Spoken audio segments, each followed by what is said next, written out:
इस वीडियो में हम चैप्टर नंबर 11 विद्युत उसके गाला में सेक्शन बी में क्वेश्चन नंबर 31 पर पूछे गए सवाल,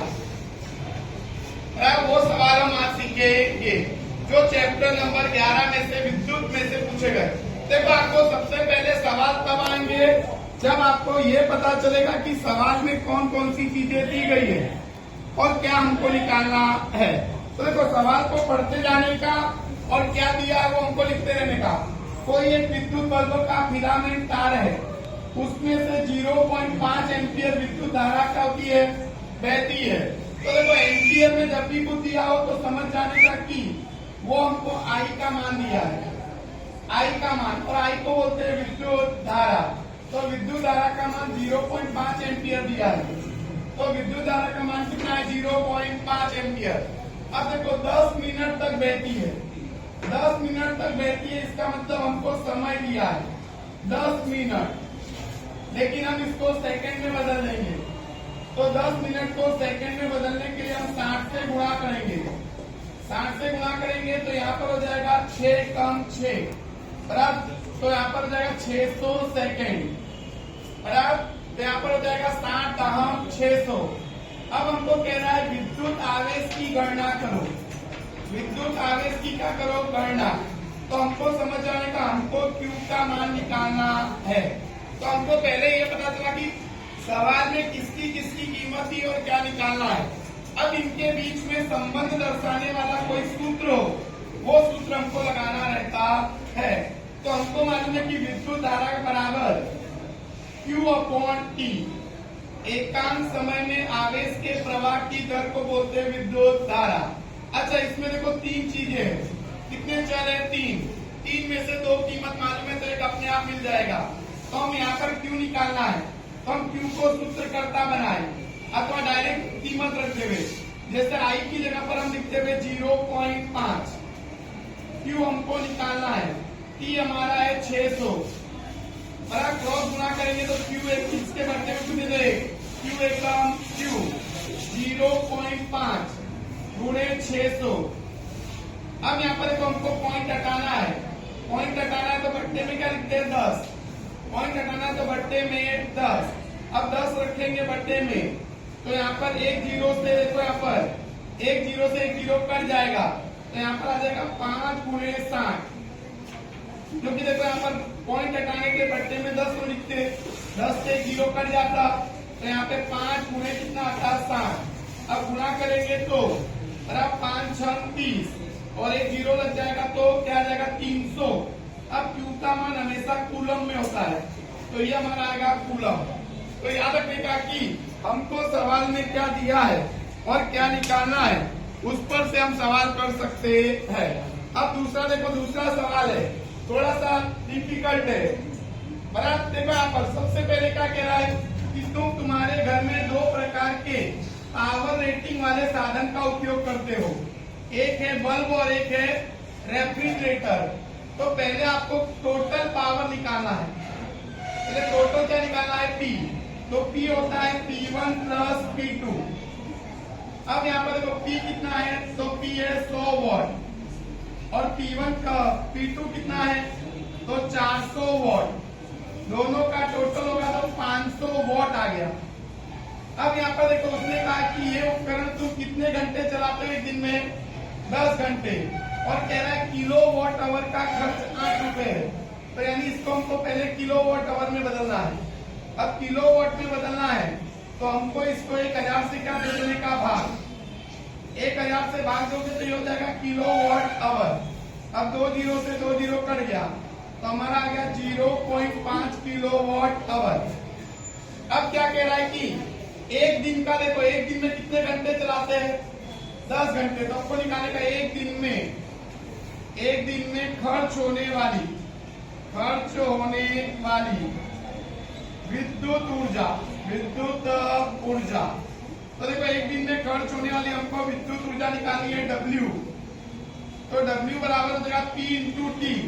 तो P बराबर होता है W/T। एकांक समय में खर्च होने वाली विद्युत ऊर्जा को विद्युत शक्ति कहते हैं। तो यहाँ पर देखो W बराबर हो जाएगा P इंटू टी। तो W बराबर P हमारा कितना है 0.5 किलोवाट। और देखो यहाँ पर समय हमारा देखो किसमें दिया है भरा आवर में, तो 10 घंटे।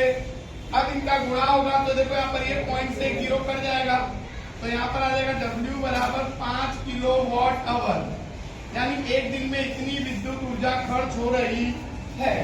तो एक दिन का खर्च निकालेंगे हम, यहाँ पर एक दिन का खर्च निकालना है बराबर 1 किलोवाट आवर का खर्च कितना 8 रुपए। तो यहाँ पर हम लिखेंगे किलोवाट आवर और यहाँ पर लिखेंगे रुपए।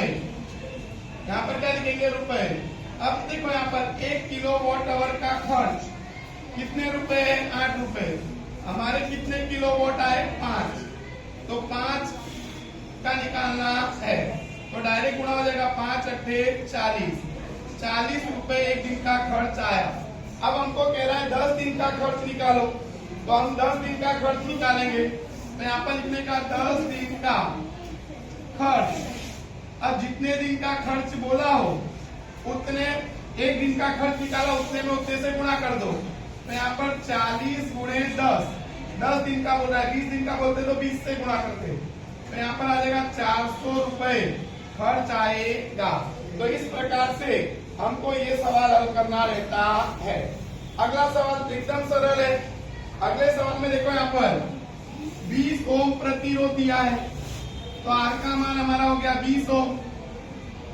अब विद्युत स्त्री है, कितनी विद्युत धारा खींच रही है 5 एम्पियर। विद्युत धारा को आई बोलते हैं 5 एम्पियर। 30 सेकेंड तक, तो समय कितना दिया है 30 सेकेंड दिया है। अब कह रहा है कि ऊष्मा ज्ञात करो, ऊष्मा ज्ञात करो। अब ऊष्मा ज्ञात करना है यानी हमको H ज्ञात करना है।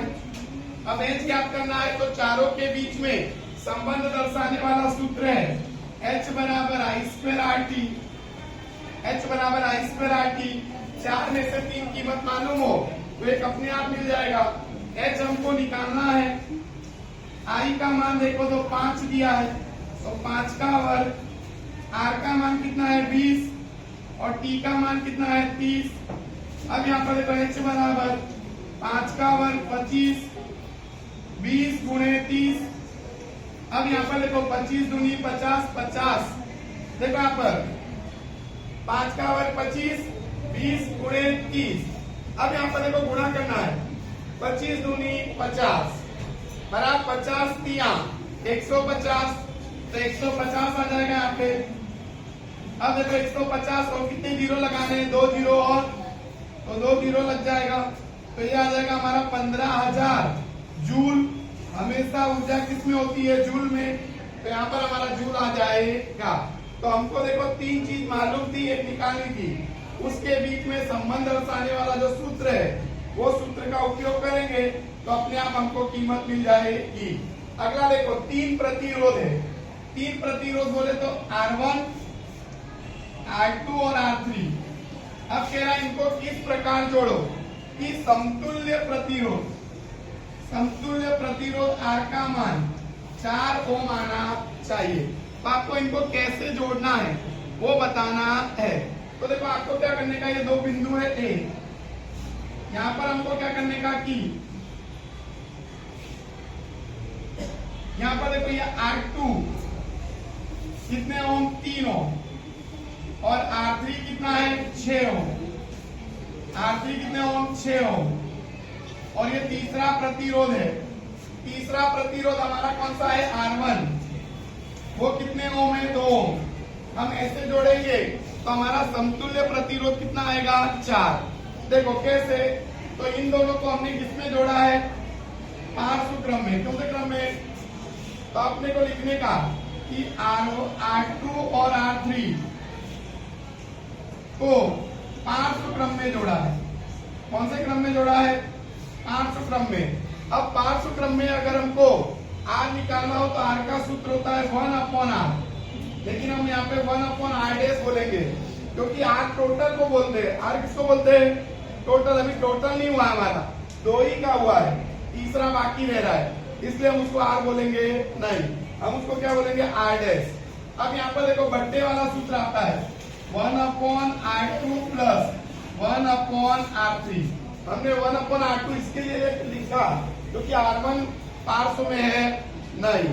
अब यहाँ पर कीमत रखनी है 1/r डैश बराबर 1/r2 कितना 3, 1/r3 कितना 6। अब देखो यहाँ पर 3 और 6 का लसा कितना होता है 6, 3 दूनी 6, तो 2 बार भाग गया, 2 से गुणा, 2 एकम 2, 6 एकम 6, एक बार भाग गया, 1 एकम 1, 1/r डैश 3/6।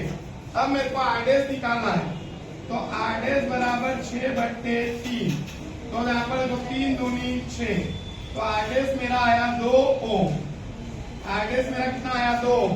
अब इसका जो कुल है वो अब इसके साथ हो जाएगा श्रेणी में, किस हो जाएगा श्रेणी में, तो लिखने का कि आर डैश और R1 सॉरी आर डैश और R1 श्रेणी संयोजन में है। अब देखो यहाँ पर अब हमारे तीनों आ गए तो हम बोलेंगे इसको R बराबर R प्लस R1, R बराबर R डैश प्लस R1।